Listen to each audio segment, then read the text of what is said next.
Holy shit. Yeah. Ladies and gentlemen, today we have the brand new Lotus EV SUV or CUV called the Lotus Eletre. I keep hearing it called the Eletre even though it's spelled Eletre. With Eletre. And this is in Hethel yellow. Top spec, this is the R. It's gonna have an MSRP of around 155K. Nice carbon fiber in the front, optional package, carbon fiber around the wheel wells. And very attention grabby in this Hethel yellow. Got this metallic flake to it. And pay attention to this design on the taillight here, because you're gonna see this as a motif repeated in the interior, which I think is a really nice touch. These actual functional vents as well. Massive, massive wheels. And as you guys know, I have a Lotus that's coming to my garage very shortly. That is an Emira. And I'm curious to see how something on the completely opposite end of the spectrum, not ICE, but rather EV, and not sports car, but rather CUV, handles. Now getting to the interior, first thing is, this does not feel like a Lotus. This is a really, really nice interior. Solid build quality, really nice materials, and looking at the back, you can see the motif repeated right here. Mirrors the same kind of design language. Really nice little metal accents here, and this accent lighting, same thing right here. They did a fantastic job designing this. Although I will say, seating position in Lotuses, including their sports cars, has never been quite as dialed in as I would like. I'm 6'1", I do have longer legs. Steering wheel does not telescope out enough to me, so I need to sit kind of close. I mean, this is an automatic, it's an EV with an automatic 2-speed transmission. But as we get settled here, this is the lowest it goes, which is actually decently low for a vehicle of this type. Heads-up display, big screen right here, very Tesla-esque. In fact, you're going to see many other Tesla-inspired touches. You go to the HVAC. Actually, how did you do that thing with the vents? Turn it off. Oh, you just go right here. You tap. So when you tap the actual temperature, you can control the vents, similar to what you can see in a Tesla, and of course is very much inspired by that. You just double tap and you can turn off a vent as well. Boom, boom. Bring them back to life. Drag it to control in the direction, which is a nice touch, right? It's a lot cleaner than actually having And I still like knobs. that they kept hard buttons too. Okay, if you just want to turn it off, you just press down. Absolutely. So you got the optionality where you can actually use the touch, or so this is on. You can then adjust the. And you can adjust there or tilt, and it's dynamic lighting, hot, cold. Super cool. Super cool. Just makes sense. So when you're going up, it's red. When you're going down, it's blue. Hold this, turn it off. Tap it again, resume. Very nice. Really, like, this is not what I'm used to with the Lotus, because the build quality is super nice. The design is super premium. You got this gold accent. The gold, I mean, I think that might be polarizing. I think it looks okay. I can see some people loving it, some people probably not. Even your noon marker right here, in that same goldish metal. Nice touch. All right, so to get this into drive mode, we're gonna pull down. Yep, you're golden. I don't know if you want to start out in the mode you're in, though. Maybe we'll inch it up. So we'll start with Tour. And right paddle. And the off-road's rather good because the way it even on the pavement, yes, I know it's not, obviously off-road would be better, but I think it has a sway bar disconnect, and it really just kind of floats in kind of a comfortable way on pavement, which is interesting. Cool, we'll try that out. So over here with the right paddle, EV with two-speed transmission, you're not actually controlling the transmission with these two paddles. You're doing drive mode on the right-hand side and region on the left. So are we able to get this into one pedal driving? You kind of could in the full heavy regen mode, yeah. Yep, all the way up is full. Okay, so I'm on the maximum regen. Yep. Okay. All right, Tour mode, and we're off.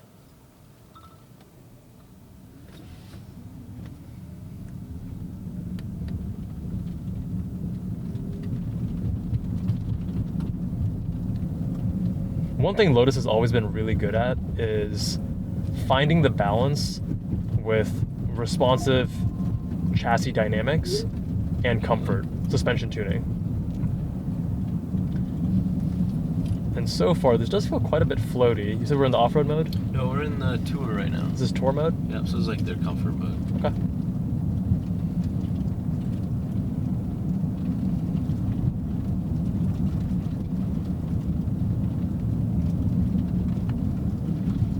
Ooh, those brakes are super grabby. Super grabby. Wow. Right? I guess I'm also in, maybe if I Yeah, so reduce you the have regen. kind of both, but they are touchy brakes. Very touchy brakes.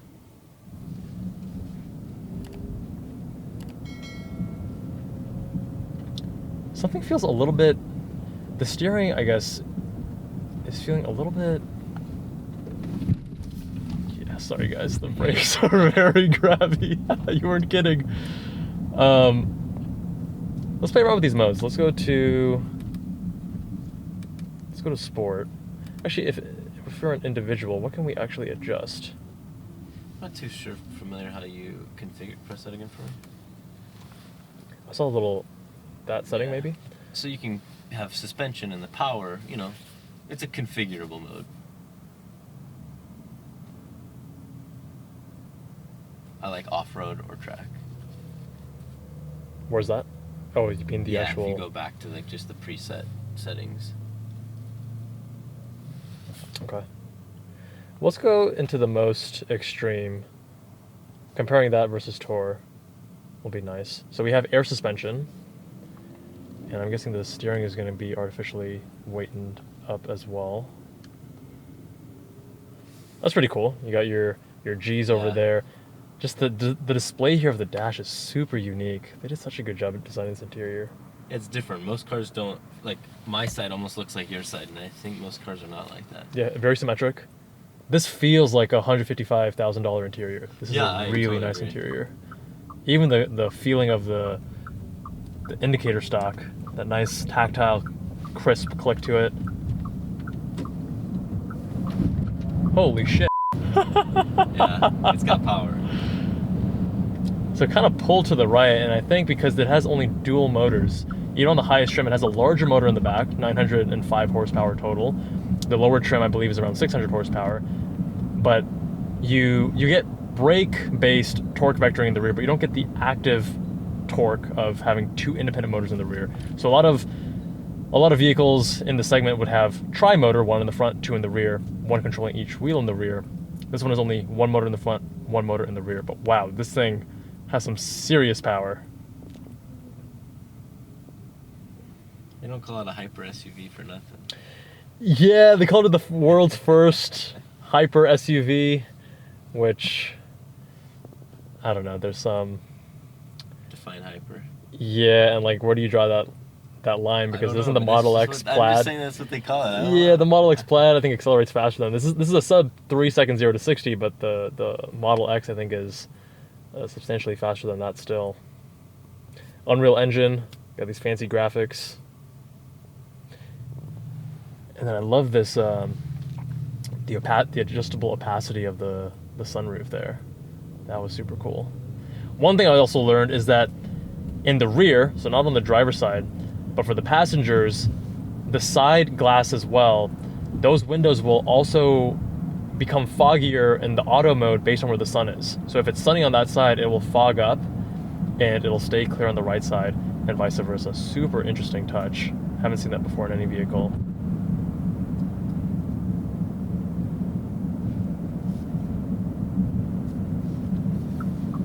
So I'm not sure whether I just got used to driving this car or if it just feels a lot more intuitive in sport or track mode. I'm gonna go back into Tour and see, because this feels a little bit better to me. Yeah, more responsive, obviously. The Tour is very floaty. Yeah, even the steering is a little bit more, feels a little bit more connected, maybe because I'm getting a more immediate transmission of inputs to direction change in the front with the stiffened up suspension. Let's see.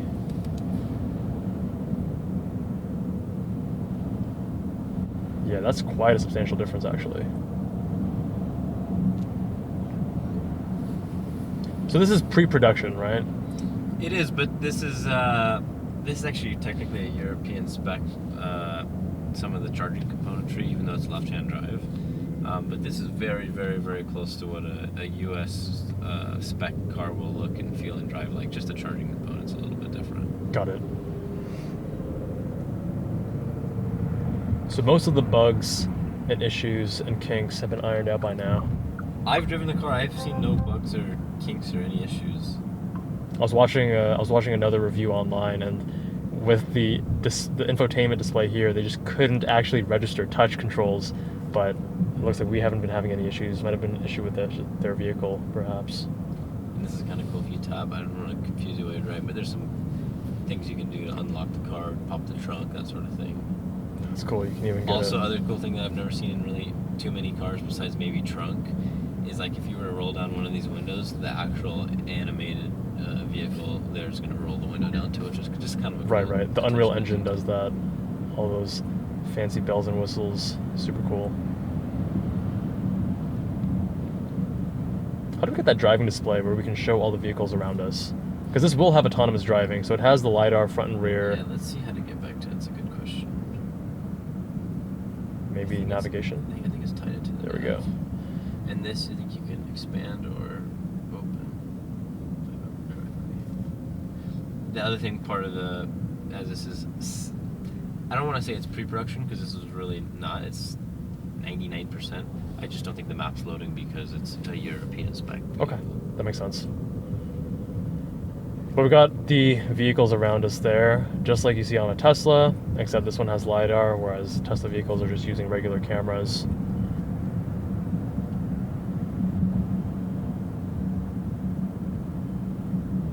This is a comfortable ride, though. Yeah. In Tour, it feels pretty...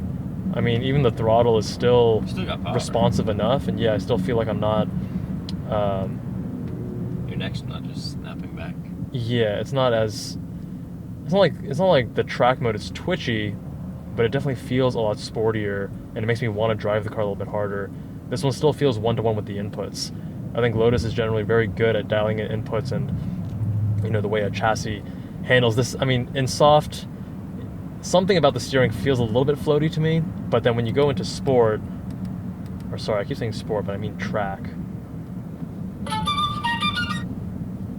then that feels a lot more buttoned down.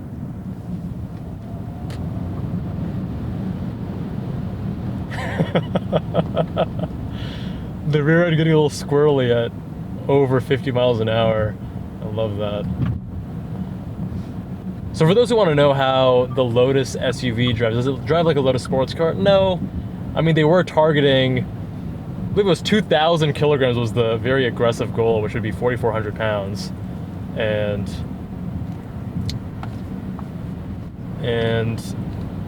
it ended up being closer to 6,000. It's about 5,800 pounds. And like many EVs do, because the weight is so low with the batteries, the center of gravity, I should say, it does handle its weight well. But as you're driving this around town, it's also not confusing. This is definitely a heavy vehicle. It's strange, it's the same company that's brought us all those mid-engine, lightweight sports cars, aluminum extrusion chassis. Now the steering is very direct, but you're not going to get that same level of feedback and communication from Lotus sports cars, but it's still quite direct. I think I realized what's a little bit strange about it is that in the center there's some deadness, and then once you rotate it past a degree or two in either direction, then it starts to bite and load up. So you get a little bit of that on-center vagueness and disconnected feel, but it's still very direct, very precise, just that the weighting is inconsistent near center. Super quiet at these speeds, of course.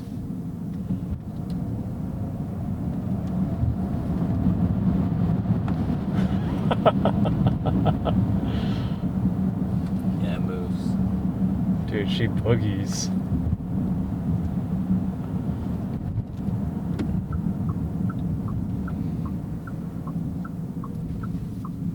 I still can't get over the interior. This is just... It's just one of the nicer interiors I've been in. Not just for a car of, 150K, but just period. Like, the design is so fresh. It's so unique. It's so well done. Even the steering wheel looks really nice. A nice kind of polygon shape to it.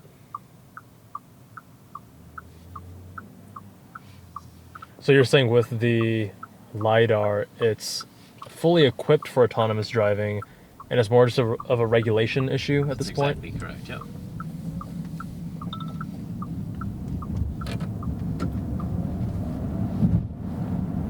Ooh, I think I could actually feel the shift right there.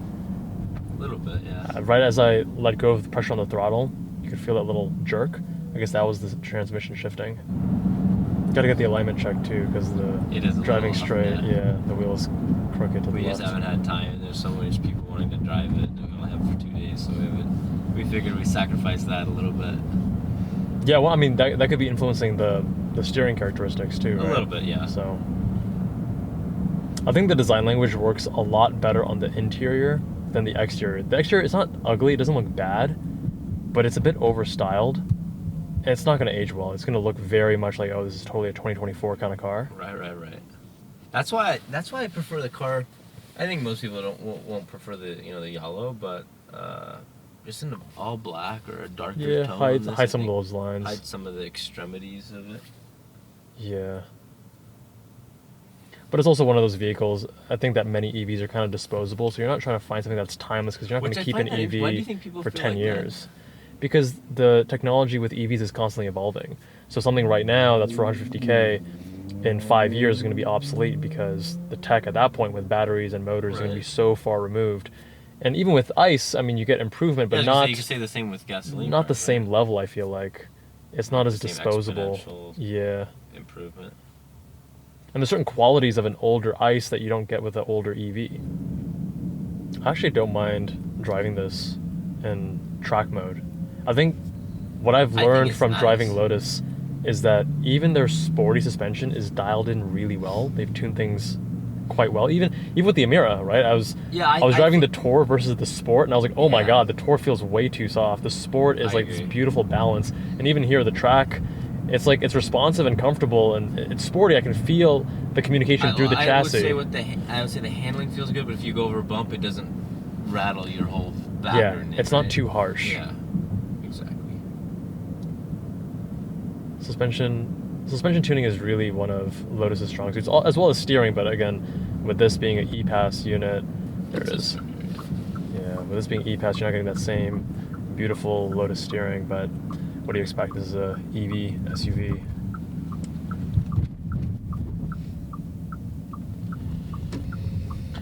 And there you have it, my friends. First impressions of the Lotus Eletre.